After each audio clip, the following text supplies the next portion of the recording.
Antes de empezar, una advertencia, esta no es una historia como las demás. No vamos a decir, aconteció en los tiempos antiguos, con voz solemne ni a repetir versículos como si fueran recetas. Aquí venimos a contar la historia de los filisteos, con todos sus errores, grandezas y meteduras de pata. Como lo haría un cronista cansado, pero lúcido. Así que si esperabas una lección teológica, mejor quédate. Te va a gustar más de lo que imaginas. Bienvenidos. Hoy hablaremos de un pueblo que, sin proponérselo, se ganó un lugar permanente en el imaginario bíblico como el antagonista por excelencia, los filisteos. Un pueblo venido del mar, con imponentes embarcaciones, cerámica refinada y un notable talento para incomodar al prójimo. Si había un conflicto en la región, ellos estaban presentes. No tanto por malicia, sino por una especie de entusiasmo territorial mal encausado. Y es que, cuando se piensa en enemigos de Israel, inevitablemente se piensa en ellos. Los filisteos aparecen en tantas historias que uno diría que tenían representante literario. Sansón los enfrentó con una quijada de asno, Saúl con estrategias cuestionables, y David con una honda y una autoestima formidable. Pero, ¿quiénes eran realmente? ¿Por qué lograban con tanta facilidad provocar conflictos? ¿Y cómo pasaron de controlar 5 ciudades fortificadas a desaparecer sin apenas dejar rastro? Comencemos por el principio. Los arqueólogos coinciden en que procedían del mar Egeo, una región que hoy asociamos con vacaciones, pero que en aquella época producía navegantes más interesados en la expansión que en el ocio. Su cultura era distinta, más refinada, con cerámica pintada, espirales decorativas y una arquitectura que revelaba influencias de otras latitudes. Llegaron a Canaán hacia el año 1200 AC, en plena agitación provocada por los llamados pueblos del mar. Los egipcios intentaron detenerlos, como quien intenta contener una ola con una escoba, pero fracasaron. Los filisteos llegaron, vieron y se quedaron.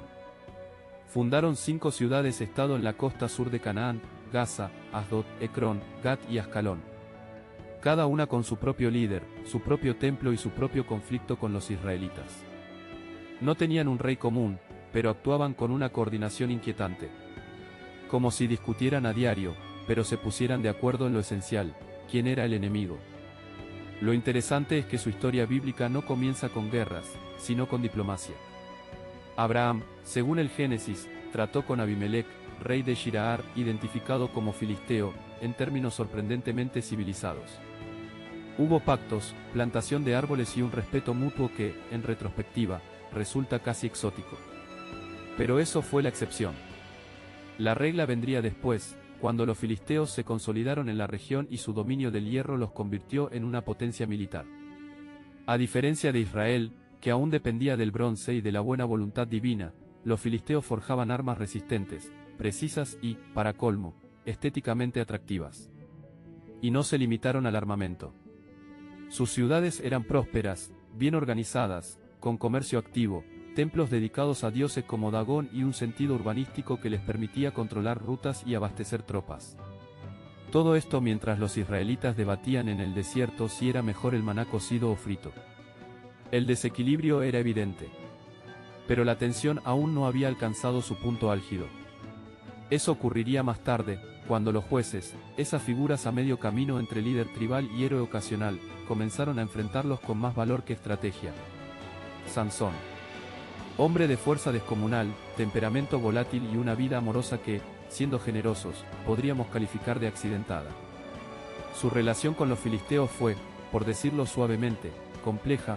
Los admiraba, los despreciaba, se casó con una de ellos, mató a varios más y, en general, convirtió su existencia en una tragicomedia bíblica.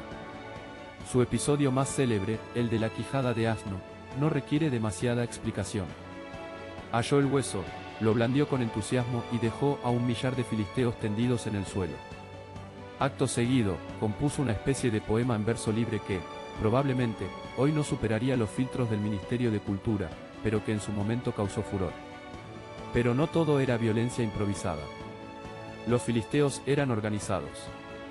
Ante las constantes incursiones de Sansón, trazaron emboscadas, ofrecieron recompensas y, en última instancia, recurrieron a la siempre eficaz técnica del espionaje romántico. Así apareció Dalila, cuya misión consistía en descubrir el secreto de la fuerza de Sansón. Spoiler, lo logró. Cayeron los cabellos, desapareció la fuerza, y el resto es historia, literalmente. Con Sansón fuera del tablero, los filisteos respiraron aliviados, por un tiempo.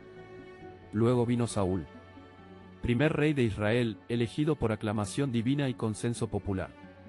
Hombre alto, serio, con dificultades en la gestión emocional y un talento cuestionable para la estrategia militar. Su reinado coincidió con el apogeo del poder filisteo. Ellos contaban con hierro, carros de guerra y guarniciones, nosotros, con fe, trompetas y algún profeta dispuesto a interceder. Y aún así, hubo episodios memorables. Como aquel en que Jonatán, hijo de Saúl, se infiltró junto a su escudero en un destacamento filisteo, venció en combate singular y provocó tal confusión que los filisteos terminaron atacándose entre sí.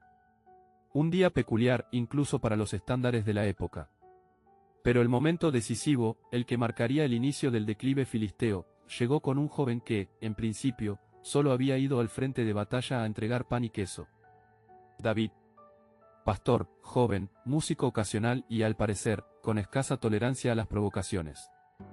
Al escuchar a Goliat, el guerrero filisteo más imponente, más alto y con mayor experiencia en aplastar enemigos, lanzar improperios contra el campamento de Israel, no dudó. Se ofreció como voluntario. Nadie lo tomó en serio. Tenía aspecto afable. Pero insistió. Saúl, posiblemente agotado de buscar otro candidato, aceptó. Lo que siguió es bien conocido: una onda, una piedra, un impacto certero en la frente y un silencio que, según algunos textos, se prolongó varios minutos. Goliat cayó. David se convirtió en leyenda. Y los filisteos, por primera vez en mucho tiempo, retrocedieron. Pero la historia no terminó allí. No con ellos. Porque el enemigo bíblico por excelencia nunca desaparece sin ofrecer resistencia. La derrota de Goliat fue un golpe simbólico, pero no definitivo. Los filisteos, lejos de rendirse, se replegaron, se reorganizaron y continuaron siendo una presencia constante. Porque si algo sabían hacer bien, además de fundir hierro, era persistir. Paradójicamente, David, el mismo que los había vencido con una piedra, terminaría viviendo entre ellos. Sucedió cuando huía de Saúl, quien, atrapado entre los celos y la sospecha, había decidido que el joven pastor representaba una amenaza que debía ser eliminada. David, acompañado por un grupo de hombres leales, más bien una banda itinerante de descontentos, cruzó las líneas enemigas y se refugió en territorio filisteo. Fue acogido por Aquis, rey de Gat. Un detalle interesante, si se recuerda que Gat era la ciudad natal de Goliat. La Biblia no aclara si David pidió disculpas, si se hizo el desentendido o si, sencillamente, se presentó como consultor en asuntos militares. Durante un tiempo, vivió como vasallo de los filisteos. Incluso fingió lealtad. Pero nunca fue uno de ellos. Lo suyo era más bien un exilio estratégico que una conversión ideológica. Y, llegado el momento, regresó a Israel. Justo cuando Saúl cayó derrotado en el monte Gilboa, en una batalla donde los filisteos demostraron que, pese a los mitos, sabían ganar sin necesidad de gigantes. Con Saúl fuera del escenario, David fue coronado rey. Primero de Judá, luego de todo Israel. Y entonces, como era de esperarse, volvió a enfrentarse a sus antiguos anfitriones. La reacción filistea fue inmediata. Ver a David coronado no les hizo ninguna gracia. Lo consideraban un aliado, o al menos una pieza útil en su tablero. Ahora era un rival con corona, ejército propio y cuentas pendientes. Las campañas militares entre ambos fueron intensas. Pero, a diferencia de sus predecesores, David no improvisaba. No dependía únicamente de profetas o gestos milagrosos. Contaba con estrategia, astucia y, curiosamente, con filisteos en su guardia personal. Los quereteos y peleteos, mercenarios originarios de aquellas tierras, servían ahora como élite militar bajo su mando. Una ironía más en una historia repleta de giros: los antiguos enemigos, ahora, custodiaban al rey que los había vencido. Las victorias de David consolidaron el poder israelita. Gaza, Asdod, Gat, todas fueron cayendo, una a una, bajo su control. No hubo exterminio ni humillación definitiva, pero sí una pérdida clara de protagonismo por parte de los filisteos. Su poder se diluyó. Sus murallas ofrecieron menos resistencia. Su nombre comenzó a aparecer con menos frecuencia y más melancolía en los textos. Y, Sin embargo, no desaparecieron de golpe. Durante los reinados posteriores, especialmente en tiempos de Acaz o Ezequías, los filisteos seguían presentes. Ya no como potencia hegemónica, pero sí como molestia ocasional. Como una espina antigua que, de vez en cuando, recordaba al cuerpo que aún no había sido extraída del todo. En tiempos del rey Ezequías, por ejemplo, se llevaron a cabo ofensivas contra ciudades filisteas que aún ofrecían resistencia. Pequeños focos de poder que, aunque disminuidos, conservaban cierta autonomía. Pero ya no eran el enemigo temido de antaño. Eran un eco. Una sombra con voz propia, pero sin el ímpetu que, siglos antes, los había llevado a desafiar imperios. Algunos profetas, que nunca perdían la ocasión de contemplar el presente con ojos del juicio final, anunciaron su destrucción con palabras cargadas de imágenes, caballos que retumban, padres que olvidan a sus hijos, ciudades que caen como fruta madura. No se trataba solo de poesía apocalíptica, era también una forma de cerrar un ciclo histórico. Con el paso del tiempo y la irrupción de nuevos poderes regionales, los filisteos comenzaron a diluirse. El asedio de imperios más vastos, asirios, babilonios, griegos, dejó escaso margen para su supervivencia como pueblo identificable. La cultura filistea, con sus columnas, sus deidades, sus espirales en la cerámica, fue absorbida por otras más dominantes. Cuando llegaron los griegos, encontraron en sus antiguas ciudades habitantes ya considerablemente helenizados. Hablaban otras lenguas, comerciaban con monedas nuevas y celebraban festividades que ni Dagón habría reconocido. Gaza, Ascalón, Asidad, seguían en pie, pero ya no eran filisteas en el sentido bíblico. Habían devenido otra cosa. Y, sin embargo, el nombre perduró. No tanto como designación étnica, sino como símbolo. Para los israelitas, el filisteo fue más que un pueblo, fue una figura. Un arquetipo. Representaban al enemigo externo, sí, pero también al otro, al que no comparte lengua, fe ni costumbres. Eran el recordatorio constante de que el camino hacia la tierra prometida no estaba exento de adversarios con buen armamento y peores intenciones. Curiosamente, su legado no desapareció por completo. No porque dejaran libros ni monumentos colosales, sino porque, de algún modo, ayudaron a forjar la identidad israelita por contraste. Sin filisteos, probablemente no habría habido Sansón, ni Goliat, ni, tal vez, un David tal como lo conocemos. Los héroes, para existir, necesitan antagonistas. Y los filisteos, sin proponérselo, cumplieron ese rol con rigor y puntualidad. Fueron brutales. A veces. Opresores. Sin duda. Pero también organizados, cultos, estratégicos. También. Eran un pueblo complejo. Mucho más que una caricatura de villano con yelmo.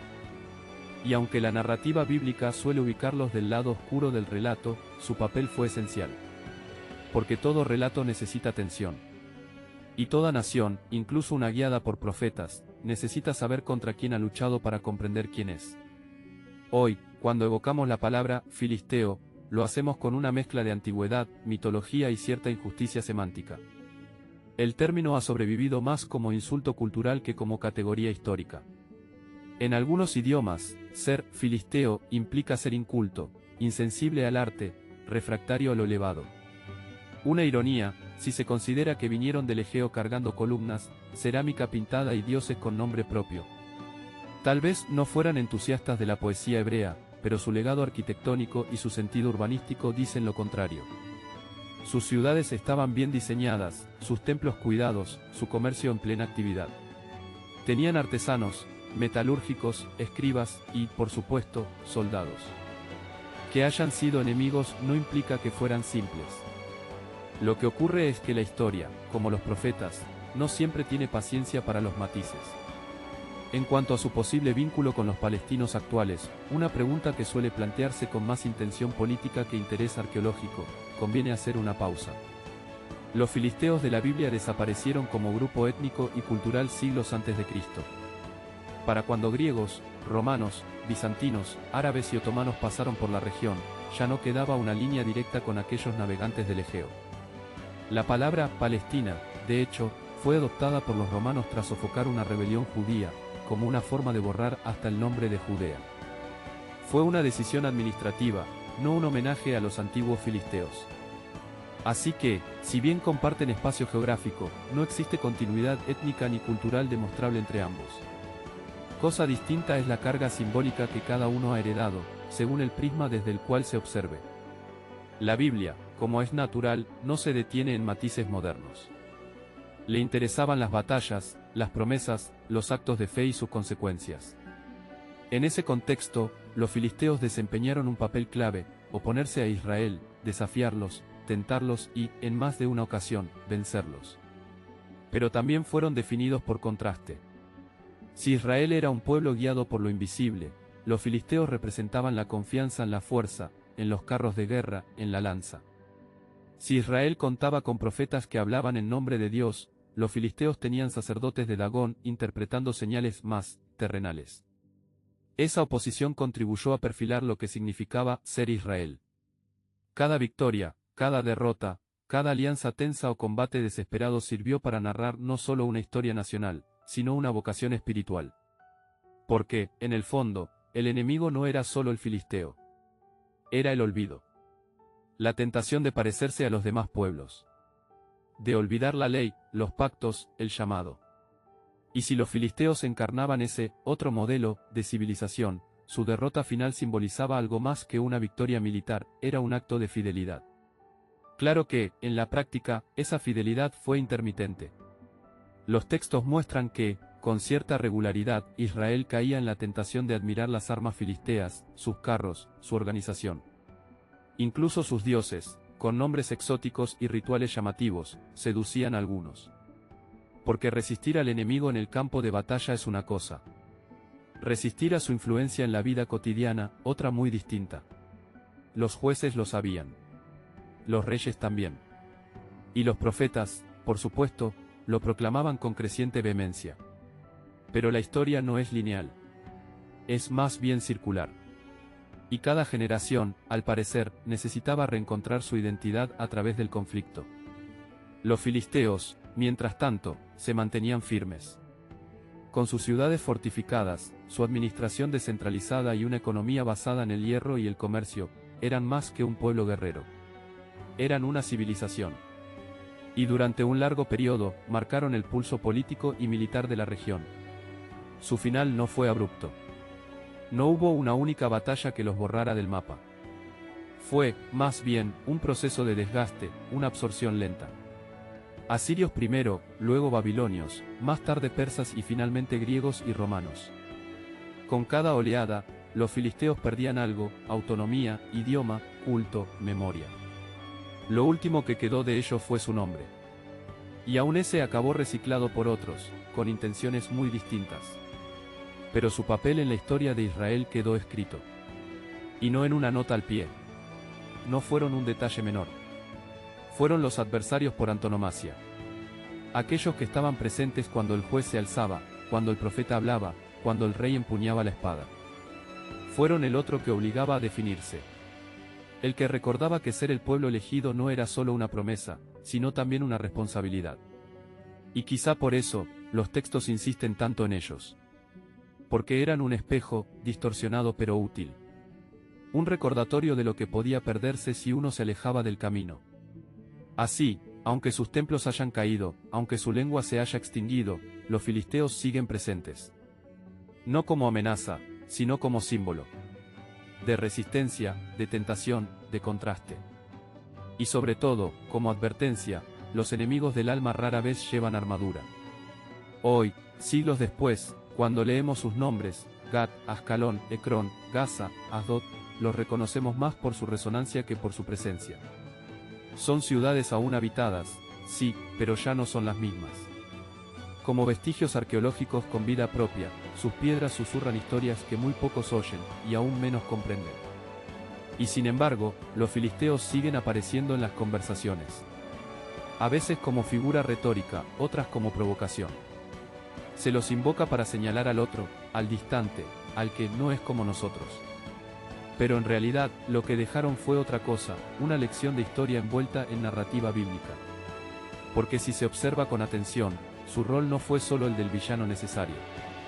También fueron el estímulo que llevó a Israel a madurar, a organizarse, a buscar algo más profundo que la victoria, la fidelidad. Su permanencia en las escrituras no es un capricho. Es una herramienta pedagógica. Habla de lo difícil que es mantener el rumbo cuando la presión del otro empuja en otra dirección. Los filisteos no eran monstruos. Eran humanos. Con estructuras complejas, con creencias, con errores y con logros. Fueron temidos, sí, pero también respetados. Y quizá ese respeto sea la razón por la cual, tras siglos de enfrentamientos, su recuerdo permanece. No como amenaza latente, sino como página ya leída que, sin embargo, se relee con frecuencia. Porque todo pueblo necesita sus sombras para comprender su propia luz. Y todo relato, sus antagonistas, para que los protagonistas se definan. Así que, si alguna vez vuelves a leer sobre una quijada de asno, sobre un rey desvelado o sobre un muchacho con una onda enfrentando a un gigante, recuerda esto: sin filisteos, esas historias no existirían. Y sin esas historias, quizá tampoco existiría la idea misma de Israel. Gracias por llegar hasta aquí. Y recuerda, a veces, entender al enemigo es otra forma de entenderse a uno mismo.